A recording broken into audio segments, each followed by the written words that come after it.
The following is rated not safe for work. It contains strong language, adult situations, and lots of spoilers. Discretion is advised. In the criminal justice system, cinematic-based offenses are considered especially heinous.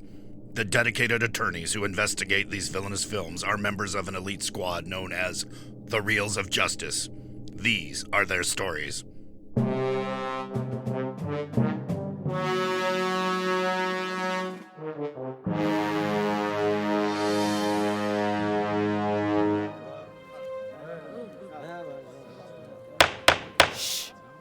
Order, please, order. The Reels of Justice is now in session. Judge Dylan J. Schlender presiding. Your eyes for the Honorable Judge Schlender.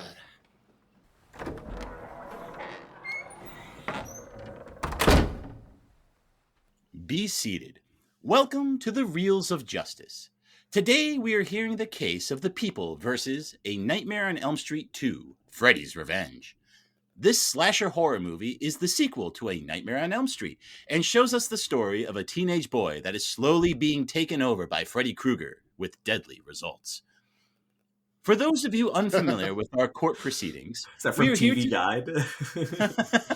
No, I just the other times he took people over. It's like when it's a slasher, I like saying that it's deadly. When it's a conspiracy, it goes all the way to the top. If you're gonna let me write the notes, I like this. So, anywho.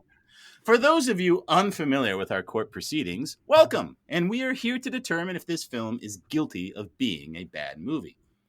As always, in this courtroom, films are to be considered excellent until proven awful, and the burden of proof lies upon the prosecution to prove beyond a shadow of a reasonable doubt that this film is guilty.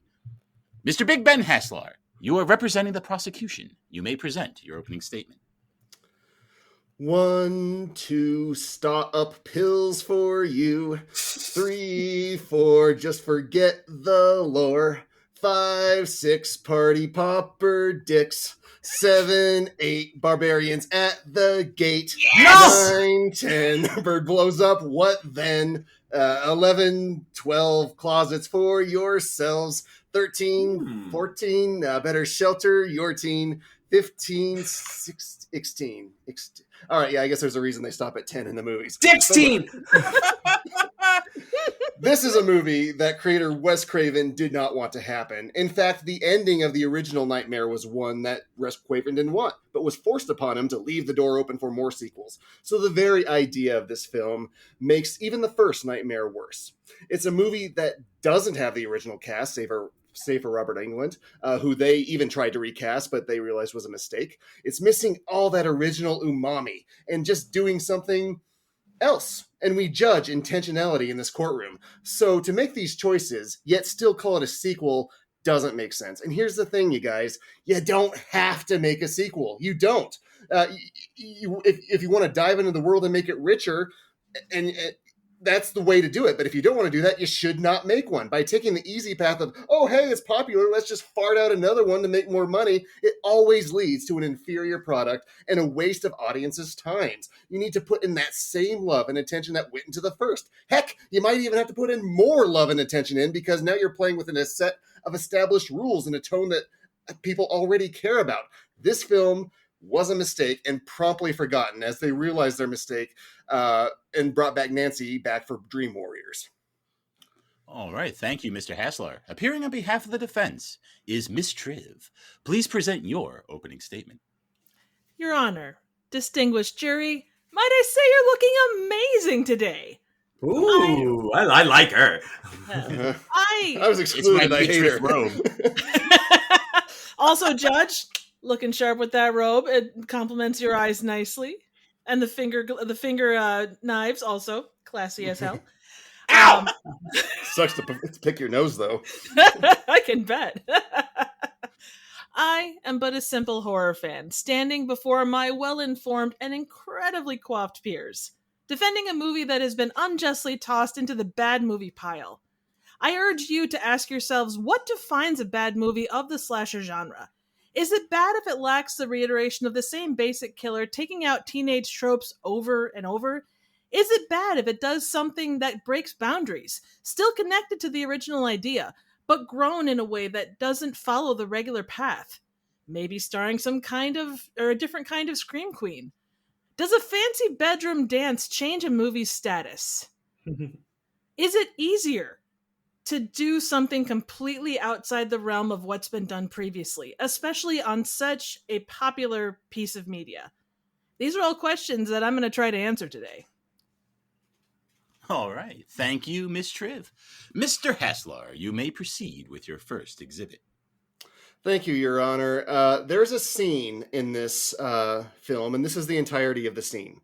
Hey, Grady, you remember your dreams? Only the wet ones. No talking. End scene. Triv, your thoughts? You know what? That sounds like a typical 80s scene from a high school scene from an 80s movie, and I think that it is something that happens quite frequently. It's not outside the realm of normality, even in horror movies. I don't think we needed to see it. So, Mr. Haslar, you're going to rest there? Do you remember your wet dreams? I'm not going to allow this, Mr. Haslar. Please continue. I'm not on the stand. I don't have to answer your questions. You're right, you don't. But you leave us wanting. Oh, yes. Thank you. Thank you? Anyway. This is a weird movie. Like right from the very beginning, there's these weird-ass tacked-on titles in different fonts. And does Freddy even take revenge in this film? None of the people in the previous film are here. You could say Freddy Strikes Back, maybe, but you couldn't say Freddy's Revenge. And the editing is just all over the place. Just pay attention to their outfits, and you can tell the whole thing was just haphazardly moved about. It constantly jumps around with these quick cuts. We'll be talking to the parents one moment, and then the toaster explodes, and all of a sudden we're at the boiler room, and then all of a sudden they find a rat in a cabinet, and then all of a sudden we're in his sister's room. There's no smooth narrative transitions here. If I were to cut up all of the scenes and put them on index cards and ask you to assemble them in the order that they appear in the movie, I promise you can't. You couldn't even if I let you watch the movie and you knew that this test was coming, because there's no logical through lines that lead from the beginning to this, to that, to the next. And also this film is very rushed. It's apparent that it's very rushed. It came out in under a year from the previous film. Its intentionality is all over the screen. Just get one out and get it out fast. All right. I would like to let Triv respond to the editing claim. Ben made a few points about the title, absolutely, the editing, and whether this was just squeaked out to get another sequel in. Now, I can't speak on behalf of the studio because they're a studio, they were up and coming, they were trying to work off debt, and while that does not change the fact that it shouldn't have been done that way, that's kind of how they operated. They had $1 million idea on their hands, and they were going to turn that shit around. I think it was actually turned around right as the original was brought or was being finished or being released. So while I understand that, you know, the people were tasked with a certain amount of this is what you have to do. Go do the thing. It needed more time. That's absolutely clear. But I think they did the best they could with what they had available under those circumstances, the pressure of money, the pressure of everything. This was a $3 million movie, and it turned around $30 million. So regardless of what you think otherwise about the quality of the production, the legacy of the original that it had, I think it still goes to show that this movie has a lot going for it. And I will say, if this movie had not been as well received as it was, especially in Europe, because they had a better idea, they had a better understanding of sex overtones than we do, we would not have gotten more of Nightmare on Elm Street series, including Dream Warriors, which is arguably the end-all be-all of this franchise, and a whole bunch of other ones. This film. I would accept that argument. Mr. Haslar, if you'd like to Triv open the door here about how this works as a sequel, if you'd like to explore that, or if you'd like to move on to your next point. Well, as a sequel, it kind of breaks all of Freddy's rules, which is really annoying. It doesn't follow the same continuity of the first film. And you'll have scares that are just there, and you won't know if they're dreams or not. One of the brilliance of the first ones is like something would transition from real life into a dream, and you wouldn't exactly know when that happened. But in this, you'll have like a teacher just flopping a heart from a drawer onto a table. Jesse gets strangled by a snake in the real world, and you're like, wait, this has to be a dream, right? But no, it turns out that was real. It doesn't really add up. And I'll grant you, getting strangled by a snake can be scary, but it doesn't do anything for Freddy or anything. What Freddy does is he just makes that Salvador Dali record melting thing happen. So if anything, he's less scary than the real world things that are happening in the movie. And this parakeet scene, I still don't understand it. It's flying around the room. Parakeets aren't scary. They're just not. This scene is goofy as hell, and it makes little sense. And what was the point of it? Did Freddy do it? I'm so confused. No, Triv, would you like to respond to the dream stuff versus the real world stuff that we see in this movie? I would very much. Now, obviously, this movie is open to interpretation, as we've seen by people that say, "Oh, there's no gay overtones," as compared to the people that say, "What the hell are you talking about? This was one of the gayest movies that came out, or gayest horror movies that came out in the 80s." That in mind, Freddy's domain is still the world of dreams. The fact that we can't tell, and this goes with the editing too, and I know it's not the traditional argument, but it's where I see it. We don't know what's real and what's in dreams. And I think that's part of this movie's appeal, is the fact that you don't know. Like when Lisa goes up to the concrete plant and there's the weird baby-faced dogs and the weird rats and stuff. Is that dream? Is that real? We don't know. What constitutes real world and what constitutes dream? Hell, them going off of the rocks at the beginning, that could have been the end of it. That could have been, him being pulled into Freddy's world. We really don't know. So the blur between real and dream is the veil is very thin here. And I think that bears repeating for this movie. Do not Ben, listen. would you like to comment on that? Do not listen, jurors. She's painting it as like a very Inception level clever going on here. It's not. And that's it's really just because they edited it in this way that they're just like placing scenes here and there. The point is Freddy's powers, they're not the same. In the original, for example, like Nancy could pull things out from the dream world into the real world. And once Freddy is out in the real world, he has to play by the same rules as everybody else. That's not the case in this one. Just this pool scene. Your Honor, I would like to hear the defense recount this pool scene for you with its exploding beer cans and Freddy walking through fences and have her sound sane. I don't think it's possible. I mean, if you want to talk about the beer, that's just really shitty beer. And, any fire source is going to make it explode. I mean, that's just the nature of really shitty beer. But Freddy is in the real world at this point. So if you're saying that that's a dream, then you're saying this whole thing is a dream. And then if that's the case, what's the point? Well, we don't know what's real and what's not. It's very much, and I'm taking a hippie stance here, but man, you don't know about the comings and the goings. And if you want to look at it, Freddy's ultimate goal was to kill. Like he just wants to kill people. And in later instances, he is considered something of a god, right? Objection. No, Freddy's goal was to kill specific people in the first one, the people that burned him up because he burned the kids. So there were specific people that he wanted revenge on. Now, all those people are gone. We didn't recast them. So now it's just anyone that happens to live on Elm Street, I guess. Well, he had his fill of the first time. He got bored, as any god would, and he decides that he wants to fuck things up a bit. And also, he operates on a fear index, which is not true. Jesse does not know who Freddy Krueger is at the start of this movie. So if he's not afraid, how does Freddy get a hold of him? You don't have to know who the boogeyman is specifically to be scared of him. As children, a sweater in the corner, it's a figure that we don't know. It's something we can't explain. All right, Mr. Haslar, if you'd like to move on to your next exhibit. Sure. I would like to talk about Jesse as a bit, and we'll get to the gay subtext a little later. But first, I want to talk about who he is in this universe, because he's just this nonchalant kid who wakes up screaming bloody murder, and his parents don't seem to care.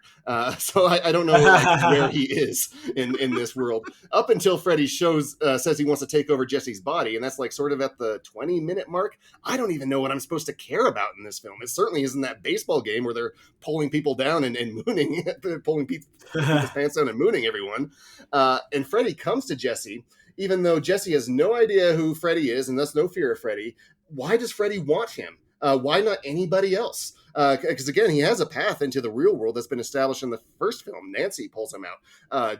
Jesse isn't like, the child of some sort of psychic or something like that would, have a reason for Freddy to target him specifically. Now, obviously there's a subtext, but in world, there's no reason why Jesse is that special. And what is it about Jesse that Lisa finds so worthy of her dedication? He's spacey. He runs away from her. He shows up covered in blood and said that he murdered people, and she's still all hot for him. I call no way. She can fix him. You don't know what women like, Ben. Hey, Ben's not on trial here, but Maynard's right.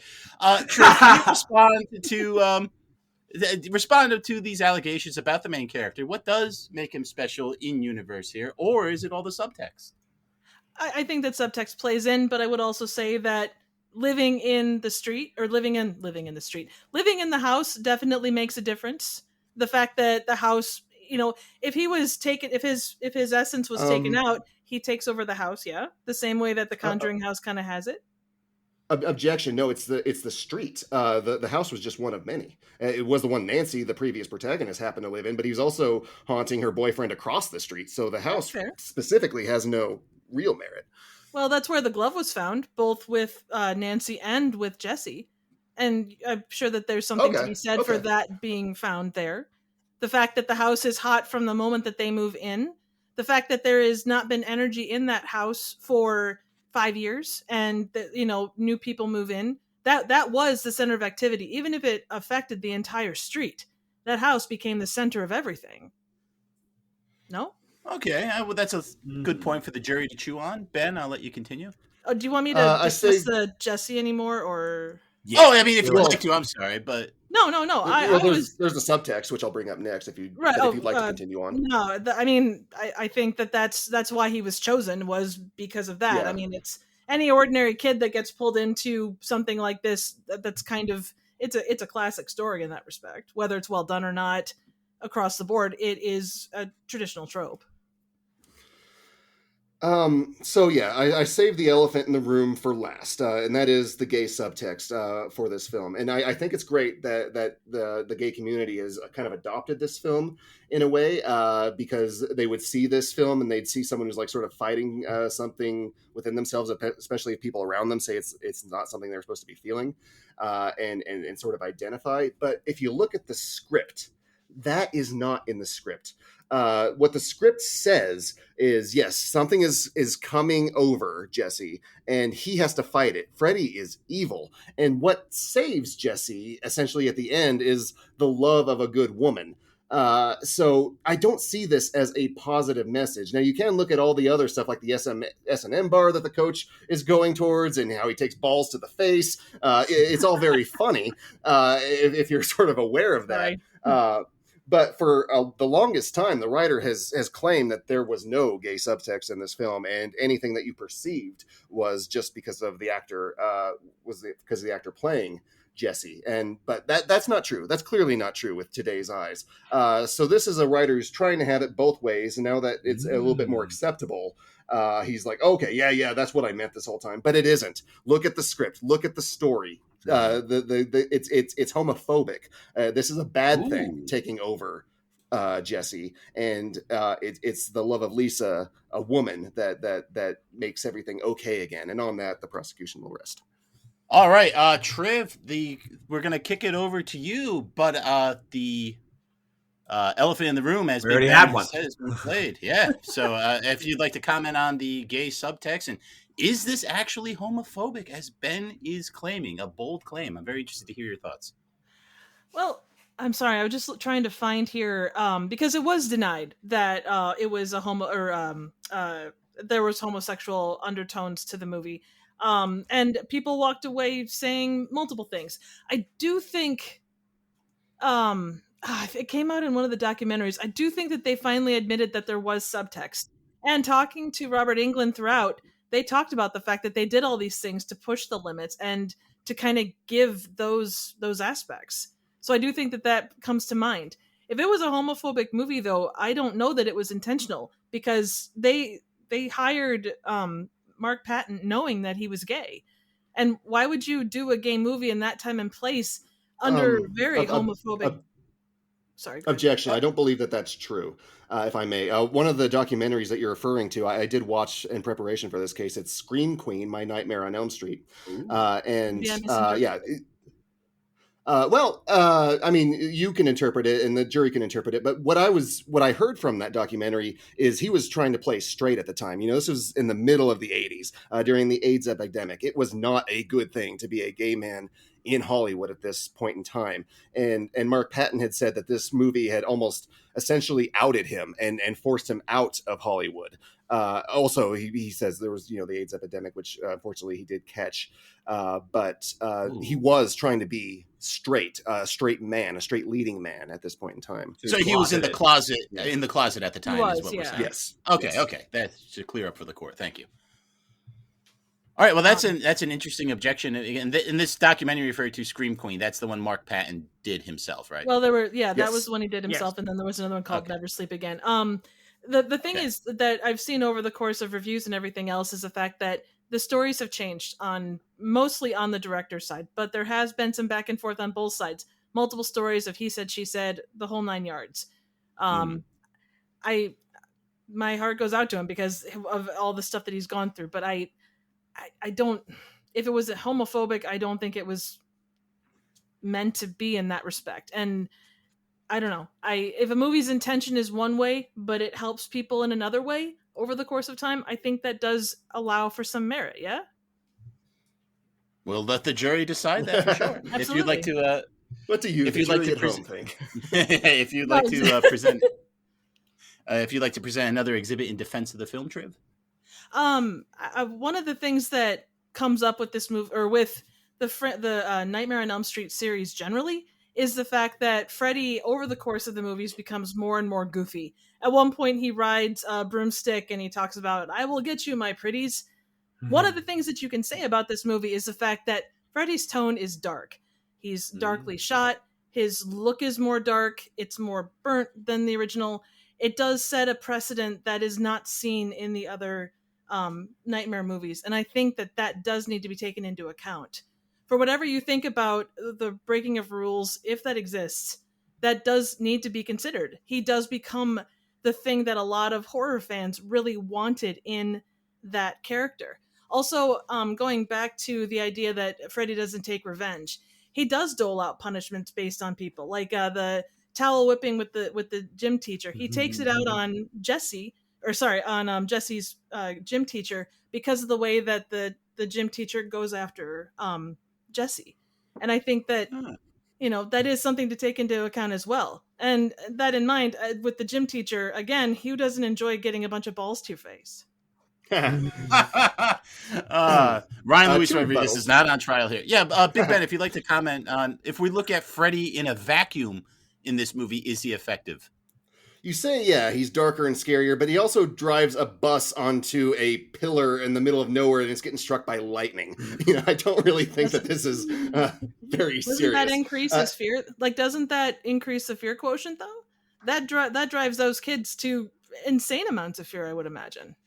Well, there's suspension of disbelief in my mind, and when that happens, it's hard for me to swallow that this is something that's actually happening to that character. But the jury. What's happening in their dreams, really? Right. But it's when it's usually when you realize that it's a dream that you wake up when something like that crazy happens. Well, this is odd. Oh wait, I'm dreaming. And as far as the coach, that scene, fine, balls to the face, fine. But it's weird that Jesse catches this coach in an S&M bar, and the punishment is that the coach drives him to the school and forces Jesse to run laps. I don't know exactly what's happening there. I think that's probably within the nature of his character. He's punishing Jesse the way that he knows how to punish kids, which is to physically exert themselves, I would imagine. And plus, he might get kicks out of it just based on the kind of character that he is. That's true. He's into S&M. But if anything, I think Jesse has the ability to blackmail the coach, if nothing else. All right. The jury has quite a bit to chew on in that respect. Triv, if you'd like to move on to another exhibit in defense of the film. And you mentioned the editing, and while I will agree that it is shot quickly, I want to make note of how excellent the effects are, especially practically. They're well put together. The eye inside Jesse's mouth, his hands growing into blades, Freddy emerging from his chest was really well done. And there's a scene at the open where it goes from Freddy landing a killing blow to a tomato being cut. There are moments like that. And Kevin Yeager, I think, does an incredible job with it. The work he did on Freddy's face, all of these effects, they were incredibly well done. And I think that needs to be highlighted. No real objection. I agree, especially for the time. The effects are pretty good, although sometimes the effects that they're doing are rather silly, like exploding parakeets and beer cans. But hey, but yes, I will agree. The effects are decent. freaking terrifying. They're just really shitty there, man. parakeets, you know? I think we should be calling them pyrokeet. Oh, there you go. Order of the court. Boo, no. How did I not come up with that? It is now time to move to summary judgment, and we're ending the show. Okay, no. Nikki, Triv, rather, is there anything you would like to add before we rest or anything? And any other exhibits that you have, of course. Take your time. I guess the one other thing that I would mention, and this is, I'm not a psychologist by any stretch, but you can see it in this.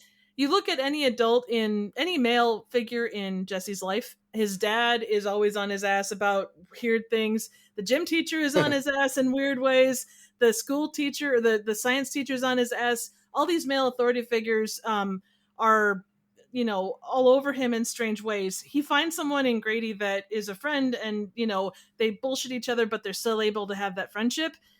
Whatever way that comes out, whether it's in a homosexual way or not, I appreciate the fact that he's found someone that does that for him. And I think that is a neat thing in a horror movie. You don't normally get that kind of camaraderie. There is a lot of ass in this movie. I'll grant you that. The cameraman is on his ass constantly. That's on Ben. The funniest thing you've ever said, Ben. All right. Do you have any comments though about I think this could go out to either of you? What this friendship with Grady means if we're buying into the gay subtext, or if we're not buying into the gay subtext? Like, what does this relationship mean for the movie? I'll yield to Triv if she'd like to take it. Otherwise, I can. I think that it's kind of finding a finding camaraderie with a person that is kind of in the same boat at the open, or when they first get into shenanigans and such, and it kind of grows from there with them.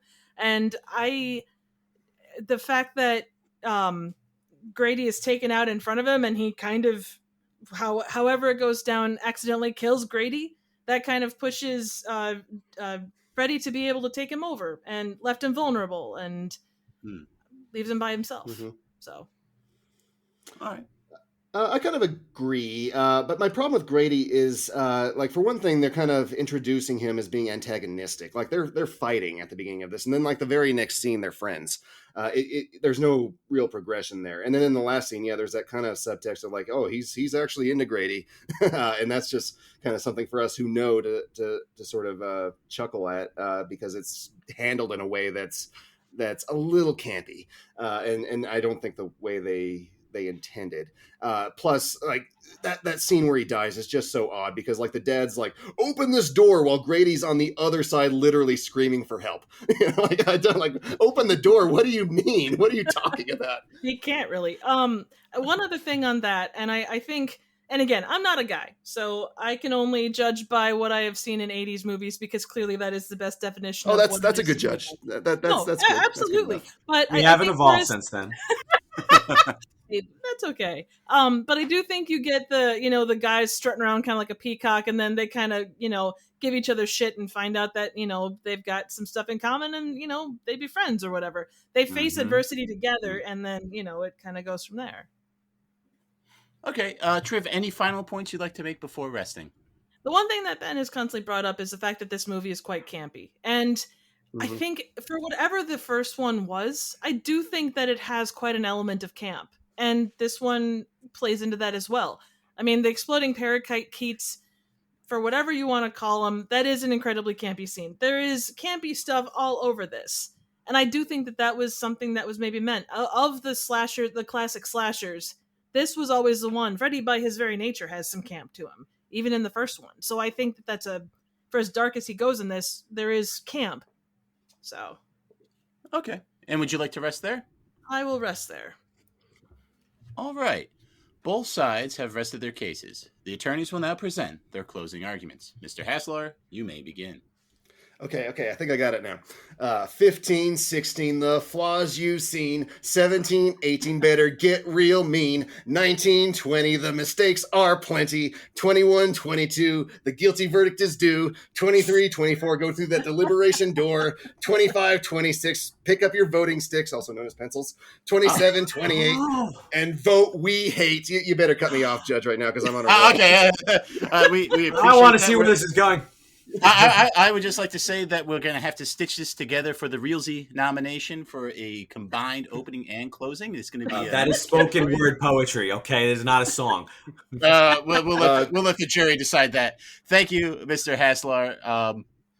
Miss Triv, you please present your closing argument in poetry or singing form, whatever you deem appropriate. Well, I had planned to give my closing argument in the form of an interpretive dance to Touch Me All Night Long by Fonda Rae, but I couldn't hack it on a quality cassette version, so my backup will have to do. Please Fair forgive. I think that was playing at the mall earlier. That's what they had in the movie. The records were all turned into slag. I really couldn't do much with them. Lovely judge, excellent jury. My fellow prosecutor, not persecutor. That was a slip of the tongue. Anyway, no, that works. It works. Nightmare on Elm Street 2 finds itself in a weird place. It's like the middle child. On one side, you have the original Mac Daddy of Dream Killers. On the other, Dream Warriors, thought by many to be the end-all be-all of the Nightmare franchise. Freddy at his most Freddy-ish without jumping the shark. With that high of a bar, being in the middle of that is a hell of a thing to live up to at the best of times. But on its own, I think Revenge brings a lot to the table. This movie is an anomaly in the franchise, but for horror fans that say Freddy gets too silly as the movies move along, the one thing you can say about this is that Freddy is at his most dark. This version steps outside the sea of Last Girls to give you a Last Guy. Depending on your position, it stands out as something different in an era of heterosexual slashers and heavily homophobic sentiments. None of this is bad, and to see Freddy's Revenge as a bad movie is a misinterpretation of an underrated gem that has only gotten more relevant with time. I urge you to vote not guilty. Also, if for no other reason, a quality Willem scream, like the one yelled by the guy tossed into the grill at the pool party, stops this from being bad. But if this is found guilty of being bad, it's because of the shit quality beer at the pool party. Thank you all. Members of the jury, Mr. Maynard Bangs, Mr. Dylan J. Schlender, and Mr. You've Got the Body, I've Got the Ryan Luis Rodriguez. You have all heard the facts concerning this case. It is now up to you to determine if this film is guilty of being a bad movie. The bailiff will escort you to the deliberation room to render your verdict. Right this way? I know a Freddy never attacks me. My dreams are already dead. Oh, poor bailiff. The bailiff and Freddy Krueger have a lot in common. They both live in boiler rooms. That's true. They both appear magically when we don't actually want them to. Oh. They're both on several watch lists. But do they control the pyrokeets? No one controls the pyrokeets. True.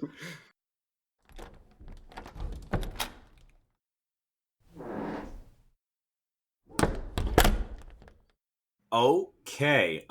What an interesting case. There was, I guess, a lot of subtext to this film. That Ryan, did you pick up on all this?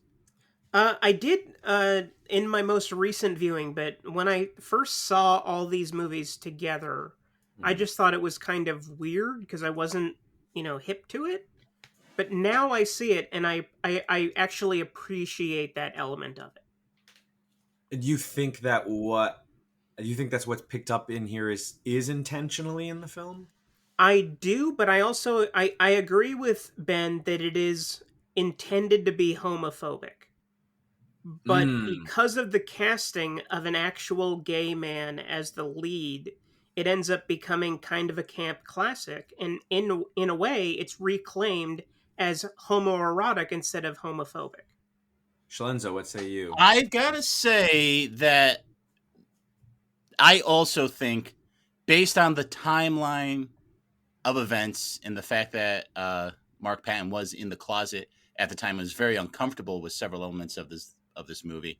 I think Ben's point about this was probably skewed towards homophobia was correct. And then it has subsequently been reclaimed by the gay community. So that's an interesting piece of this movie. It's the most interesting thing to talk about this movie, because once you start talking about the exploding parakeets and Robert Englund running around a pool, like going mad, teenagers, I mean, we're getting into pretty slipshod territory here, even for an 80s slasher. So I think the gay stuff makes it interesting. You know what it reminds me a lot of? It reminds me a lot of when we were talking about Superman 3, and Andy was pointing out how a lot of the ideas for the villain would go on for Lex Luthor, right? And so we found that a bad movie can have interesting things and ideas that we can explore and talk about.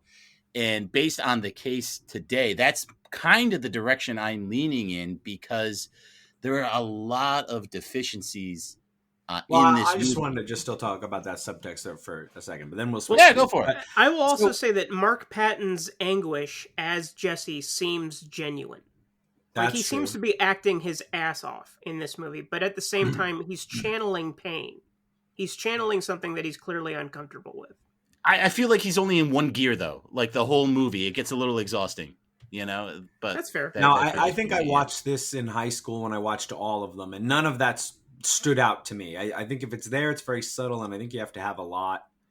I think you have to have someone explain it to you first before you really see it. You know, like I don't. I mean, the two guys they're a little touchy feely, but not overly so. And I don't see the camera's eye as being like really driving home his desire. So I do think it's something that's painted there, because I only thought about it because you guys had mentioned this being a thing before I watched the movie. I wish I had been able to watch it again without that lens, and I'm not sure I really would have picked up on it at all. But all the love angle at the end, like, all rings really trite, mostly because you don't know anything about that girl. I mean, she's barely in the movie. So they have no relationship that we're really aware of, besides the fact she got some rides in the beginning. Like, I don't really care that they get together at all. But other things, it's hard to care about this most subtext. of the characters. Yes. Anything else you want to say about the movie too, Ryan? I wanted to talk about that subtext. Oh, stuff. yeah. To me, I don't really see it. So to me, it's just kind of a non-factor. If it's there, I do kind of see this sort of gay conversion therapy angle that you guys are talking about. But the fact is, I don't think it's intentional at all. So I can't even say it's homophobic. I just don't think it's there. Okay. You don't think the gym teacher being at a S&M bar and then getting his Oh, ass yeah, but that's whipped not is painting the power. entire movie in a way. Name a gym teacher who's not gay. You can't. They all go to KS&M bars. That's just a gym teacher thing. All right, so Ryan, you were going to say, if we're moving away from the gay stuff, I guess. The movie, I think its biggest deficiency is that it lacks Craven's directorial eye. He really had something in terms of the nightmarish qualities of the original. And the dream potency is really diminished in this movie, which is weird because Jack Schlender is actually a pretty good director. He did a movie in 1986 called The Hidden, where aliens come to this planet, rob banks, and drive Lamborghinis. And it's one of the strangest fucking movies I've ever seen in my entire life. Kyle MacLachlan is basically Starman in it. It is phenomenal. What? You should go Put this watch on it. the list. I would have recommended this, but I had something else in mind. But I really love the effects. I think the organic hand claw is one of the great effects in the entire series. I think that Kevin Yeager's work is supreme. But also, bringing Freddy to the real world is against Wes Craven's wishes, and I always wish that people would respect his wishes regarding the character. It's his character. It originated with him. It didn't die with him, unfortunately, but it's one of those things where if he says this is what Freddy should not do, then I instinctively, as a nerd, go, yes, that is right, Wes. Freddy should not do that.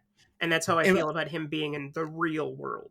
And part of the problem, too, is like Ben pointed out, like, that's how you defeated Freddy in the first one, was pulling him into the real world. And then when we see him in the real world in this one, he's super lame. Like, he gets kicked in the face, and like he slashes like a couple kids, and then like he can do a fire teleport. Like, it's very bizarre. Like, why do you want to be in the real world where clearly you're diminished and like you're biting people? Like, it's just it was very weird.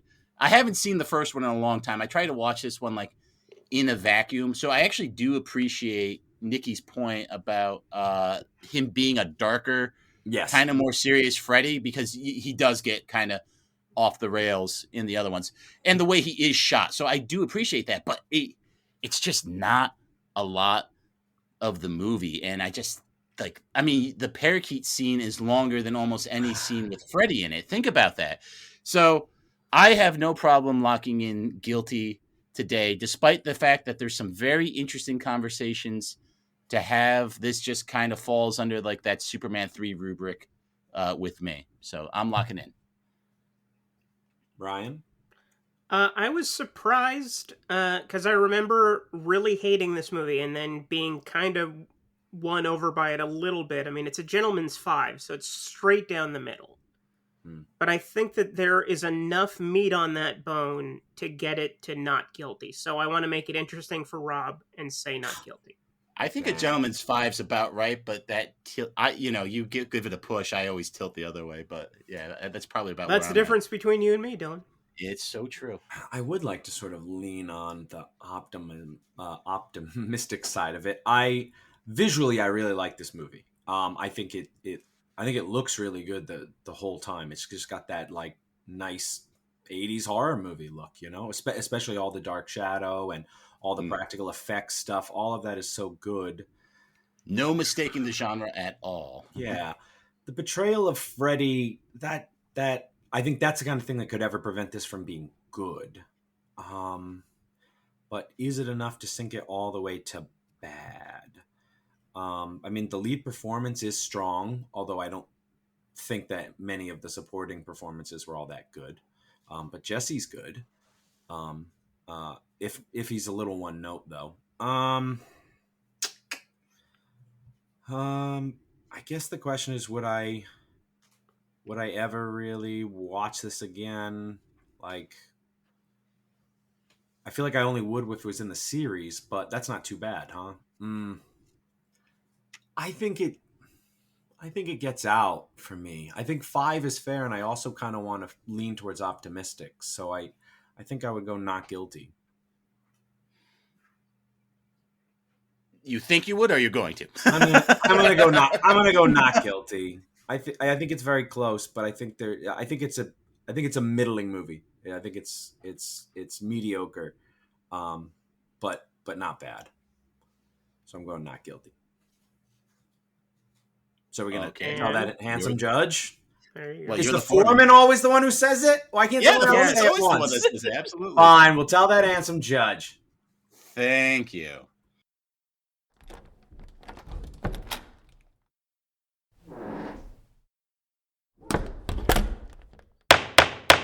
Mr. Handsome Foreman, have you reached a verdict? We have, Your Honor. In the case of The People versus Nightmare on Elm Street 2, Freddy's Revenge, we find the defendant not guilty of being a bad movie. You know my children now! Very well. The verdict is so rendered. The movie is free to go. But do not worry. By my count, there are at least 7 more Nightmare movies we can see in court. Court is adjourned. That's my nightmare.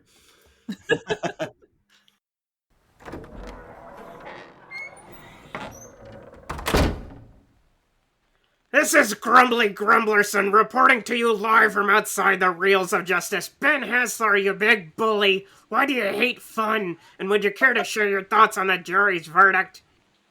I don't hate fun, Grumbly. I actually agree with this verdict. It is a gentleman's 5. It's right in the middle, and I also would split to optimistic. But, I had to prosecute it, and it was fun. I liked Nikki's energy, and I do like that the gay community has essentially adopted this film, even if that isn't what's on the script. So I'm really okay with this verdict. So I'm just going to take my case notes and put it in my little filing cabinet and close it the Jesse style, and that's with my tookus. Oh, yeah. Tookus. 1, 2, 3, 4 bumps, ladies and gentlemen. 4 bumps to close the cabinet. Thank you, you beautiful weirdo. And here comes Triv, who wanted to defend this movie for some reason. Excuse me, can we get a word on how you feel about today's verdict? Oh, certainly. Mr. Haslar put up an incredibly good prosecution, and I think I came out lucky today. But I do have one question for you, Mr. Grumbly. Do you remember your dreams? All I know is that I'm living a constant nightmare, and you're part of it. Oh, man. You're talking to me. I'm behind you. Oh. I think you need a big tongue, Mr. Grumbly. Oh, sorry. Grumbly doesn't say sorry. I know. That's Ryan speaking. That's Ryan speaking. Ryan's trying to shove Grumbly away. Yeah, no doubt, man. Let Ryan do the sign off. Yeah. Thank you very much, or whatever. That's all we have from the courthouse today. Let's go back to the studio for post-trial analysis. I quit. My new goal in life is to get an honest to goodness Grumbly apology. That's what I want. have a stack of resignation letters, all from Grumbly. And they're all co-signed by me. I tell you what, that was a great case. I think you both did a tremendous job, and it was a fun one. It was definitely worth talking about. Absolutely. And if you haven't seen the movie with that lens, watch it with that lens. It's a different experience. And definitely watch the documentary Scream Queen on Shudder. It's really Hey, don't step on my recommendation. Don't step on my recommendation. Oh, sorry, I didn't mean to. See, I have only ever seen it with everyone saying it's the gayest movie since The Deer Hunter. I'm like, okay, I'll watch it. Yeah.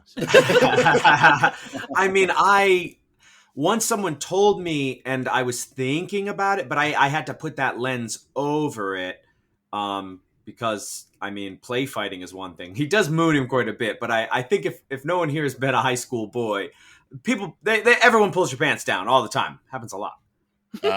Man. No one wants to see what I got going on. So no. And they spank your bare bottom, back, and balls. Oh, no.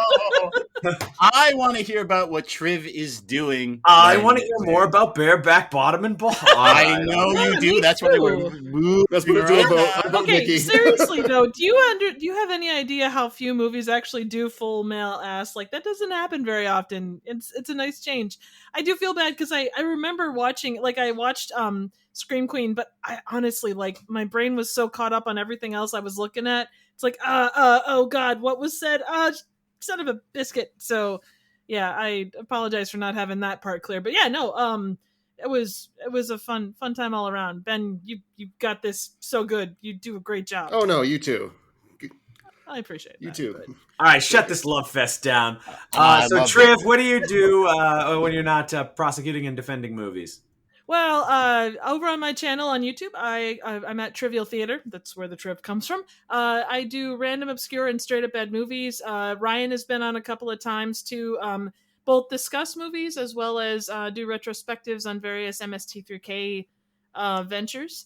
I'm in the middle of actually doing a riff extravaganza for my 5th anniversary. I'm riffing shorts, kind of riff track style, with friends of the channel and various collaborators. It's quite a lot of fun. So happy anniversary. anniversary. My invitation got lost in the mail, maybe? Hey, you know what? You guys are welcome to come over. You have free tickets at the box office. You just have to be able to find the theater. Ryan has some riffing experience. So are you taking He does. In this riff extravaganza? Absolutely. Ryan, you are most Rifftoberfest, Ryan? Yeah. Ooh, Roll out the Rifftoberfest. barrel. Ryan, where are you? I'm right here. What do you want? Why aren't you going to Rifftoberfest? Exactly. Because it's not a thing. Yes, it is. It is now. You used me, Ryan. You used me. No! Oh, damn it! Why did that? You walked right into that, and my God. I didn't even set it up. But Riff Extravaganza. So you've been doing some shorts. Like, give us some examples. Are they like the like infomercials, like the old? Talk about the Disney videos. ones. Oh yeah, so I did the Disney Story of Menstruation from the 1940s with a YouTuber by the name of Madam Hellfire. We get on a weird tangent about the fact that the baby kind of looks like Casper, and if you don't do exactly what the voiceover person said you're going to end up with a kid that doesn't look like Casper. It's a short riff, but it's quite a lot of fun. I also did Shake Hands with Danger. I did a Pizza Hut training video from the 80s, which is just batshit. Somehow we get off on the Quizno naked mole rats at one point. The shit goes everywhere. It sounds very discursive, eh, Ryan? Absolutely. No, there's also a weird tangent about bottom sauce, so take that how you will. It doesn't. I usually don't take bottom sauce at all, but okay. No, that's the good sauce. The sauce at the bottom. Yeah, keep saying that, Maynard. I don't believe you. Now, we always ask for recommendations from our guests for movies that you think people should see. So, what is a movie that you think people should see? Well, I was really a while back, because I follow you guys on Twitter and such, and I try to repost them when I can. But I'm so over the moon that you talked about Hundreds of Beavers. That is, oh my god, it is. Yeah, you're talking about the movie, right? Yeah. Ever since I took over the social media, Maynard, it's been a little weird. I was like, what's going on there? X is now XXX. Well, it was kind of headed that way anyway, but first it started with the bottom sauce, and I'll let you finish, Nikki, please. Absolutely. No, but I was over the moon to see you guys promoting Hundreds of Beavers. Fantastic movie. It deserves every single set of ears and eyes it can get to. But Mike Cheslake and the main star, whose name absolutely escapes me, did a movie Roland something twos. Very good. Brick, there's brick in there. There's the dude is built like a brick shithouse, so we'll just call him Brick Shithouse. But he did a movie in 2018 called Lake Michigan Monster, and it's kind of done in a creature feature 50s B movie kind of a setting, and it is so fun. And it's black and white and grainy and stuff, right? Yeah, I've seen this. Hey, you recommended that one to me. Fuck, you're right, I did. Keep going, though. No, not you. Settle down. Who recommended about it? you? Just add some more bottom sauce, okay? Please, Nikki, continue. You can see it's not the movie that Hundreds of Beavers is, but it has a lot of the essential elements that went on to become Hundreds of Beavers, and it is well worth a watch. I think you can find it on Tubi, you can find it on Amazon. It's basically all over the place. You might even be able to find it on YouTube, but it is so well worth a watch, especially if you've seen or want to see Hundreds of Beavers. It's the embryonic stage. It is very much. Oh, so ew. Hundreds of beavers? That's gross. Yeah, there's a lot of bottom sauce there too, but we don't talk about it. Absolutely. Yeah. Hey, if it's on Tubi, I'm watching it. Probably we will find out that the Lake Michigan Monster probably will end up just being hundreds of beavers. Well, it'll end up around hundreds of beavers. Yeah, they're sort of like they're forming some sort of spawn ball there in the middle of the lake. Delicious. Oh, like in Critters 2? Yeah. Ooh. Big Ben, what have you got for us? I hope it's something that Galen already recommended too. Well, it's already been said, but it's that documentation that I'm going to suggest that came up in the research. It's Mark Patton's Scream Queen, My Nightmare on Elm Street. There's a comma between that Scream and Queen, you see. It's very clever. Very clever. Yes, very much. And it chronicles his journey being outed from Hollywood because of this film and the AIDS epidemic at the time, and his eventually reclaiming of that role within that franchise. It's available on Shudder and Tubi, which Dylan will appreciate. I do. Now, this recommendation does come with a bit of a caveat, because I do think it's mostly of interest to people who are interested specifically in the gay subtext of this film and or Patton's journey afterwards. Since it is produced by him, you can imagine it is skewed towards his perspective, which isn't a bad thing. But the film does hang a lot on his need for an apology by Nightmare 2 writer David Chaskin, who throughout Patton's life had asserted vehemently that there was no gay subtext in this film, and any reading of that was due to Patton's performance, only to somewhat reverse that standing once gay marriage started to become less of an issue like it was in the 80s. But after watching Nightmare 2 and following it with this, I do have to say it is very joyful to see Mark Patton embrace that film, just as he came to embrace the nature of his sexuality. So if you're interested in that subtext of this film, it's very well worth a watch. Awesome. It's like when Cheap Trick started playing The Flame again at live shows. I don't know what you're talking about. Well, they hated the song for a long time because they didn't write it, but I guess that's neither here nor there. Oh, all right, Schlender, why don't you hit us with your recommendation? Speaking of neither here nor there, Every once in a while, a cinematic grenade is lobbed into your life, and all you could do is lock arms with your best friend and throw yourselves upon it. And that is what Maynard Bangs and I did mere nights ago, watching the cinematic abortion that was Sasquatch Sunset. Aww. This 2024 avant-garde feature follows a family of Sasquatch through the worst year of their lives. There is no dialogue, but there is plenty of bodily functions that would make all but the most devout attendants of a bacchanalia blush. The real good that could be extracted from this is that it's done. No one needs to attempt this misguided farce again. Much like John Cage's 433, this movie has torn down the last barrier of acceptability, and now artists, if they so choose, do not have to indulge in crap. They are free to once again make beautiful movies. For the love of God, start making beautiful movies. I hope they heed this call. Sasquatch Sunset is rentable from all the usual suspects, but I think it thinks it's too good for Tubi and is eagerly awaiting its forthcoming letter to be on the Criterion Channel. I puked at the end of the movie. This I also liked very it, true. but I did puke at the end. Unrelated to the movie, though. I just wasn't feeling good. We'll never know. Mm-hmm. But So it's I did like the movie. I mean, overall, I thought it was pretty creative. Unfortunately, not every movie we watched that night was puke-worthy, which I'm now angling as a positive. And this ties in nicely, as my recommendation today also featured a bulky, hair-covered primate masturbating on screen for almost 2 hours. It's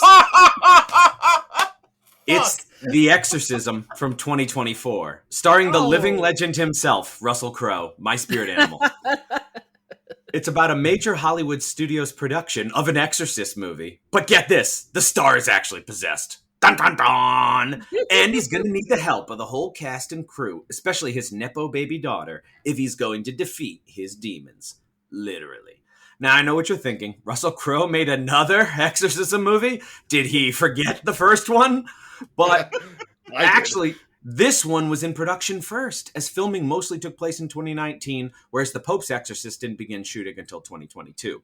However, COVID prevented some much-needed reshoots for The Exorcism, I guess. I would have hated to see the first cut, and the film was delayed until this year. And folks, it was not worth the wait, despite the weight, by which I mean prestige, that Crowe brings to the picture. Without a doubt, Russell Crowe is our generation's Marlon Brando. A once prominent Oscar-worthy performer, now fallen from grace and reduced to being the butt of my many, many jokes. However, if this is truly the case, The Exorcism is probably best considered as his The Nightcomers, a bad dud that nobody will remember. And if history is any indication, Russell should be set to make his Godfather within the next few years, which is going to put him right back on top, baby, and ensure he's flush with Big Macs being delivered to his private island for years to come.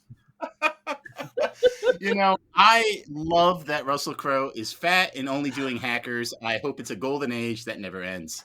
It may not. Are we out of films that you like, though? Are we out? When we're out of movies I've seen, Ben, and every time I watch them, they are a little silly. But there's always something to talk about. You should still see it, Ben.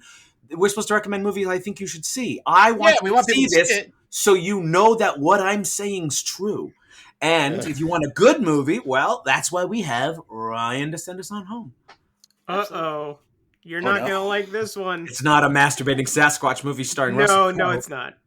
My recommendation this week is not a good movie, nor is it a hacker. Whoa. It's simply weird as shit and totally on topic for this week's trial because it's a nightmare movie. Yes, 1991's Freddy's Dead, The Final Nightmare. It's got everything. God. Bizarre pop culture cameos, a dystopian future timeline, a protagonist who dies before we even learn who he is, a surprising amount of backstory with flashbacks, Freddy Krueger with a steampunk power glove, even an elaborate 3D sequence in which Freddy is imploded by mind sperm that you can no longer watch in the proper dimensions. It's clear that after 5 feature films and a syndicated television series, that the franchise was running on fumes, which is why the very accurate title stuck, and because corporations are always forthright and follow through on their promises, there were no more Nightmare on Elm Street movies ever again. I said there were no more Nightmare on Elm Street movies ever again.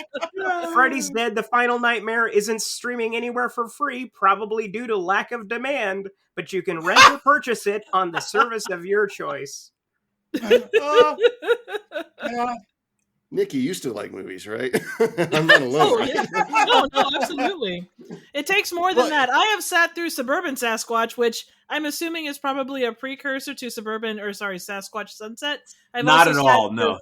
Sasquatch Sunset's like, it's Jesse Eisenberg is one of these Sasquatch. Oh, God. Allegedly. You know what? I would rather go back to Suburban Sasquatch and check out a giant Suburban Sasquatch dick, honestly. I would rather watch Suburban Commando than these movies, but here we are. I love that movie. And I would rather go Commando in the suburbs, but we're Also all good. out of time. And all out of show. But we want to thank our guest Triv for joining us. Thank you so much, Triv. Cheers. Thank you so much for having me. It was an absolute pleasure. We're gonna have you back. You're gonna bring your flesh-covered power glove thing that they were talking about. I'm already getting it cleaned up for you. Perfect. It's covered in bottom sauce. It is. Oh, You're right. Nothing Also gets some out mob bottom cheese. sauce. I can promise you that. And check out our online store where bottom sauce is now going to be on there as next to our Reels of Justice stickers. It's like It's a old. gamer girl bathwater. It's gamer girl or trivial girl bath or bottom sauce. Oh, God, the text messages are going to blow up now. Thanks, Triv. Thank you. You think there's not a market out there, but you're on. There's a market for everything. Also, I like that this is, not technically part of Hell on Reels. We just wanted to sneak a horror movie in just a little bit early. So thank you for picking this in so we could get a little bit of horror in just a little before. Absolutely. But getting us excited for the upcoming Hell on Reels season, which hell we hope yeah. everyone will join us for as the Reels of Justice keep turning. Count it. Pyrokeet. Damn it, stuck. When Ryan calls me back, I know I've done it. Please follow us on Twitter at Reels of Justice, Instagram Reels of Justice, and Facebook.com/Reels of Justice.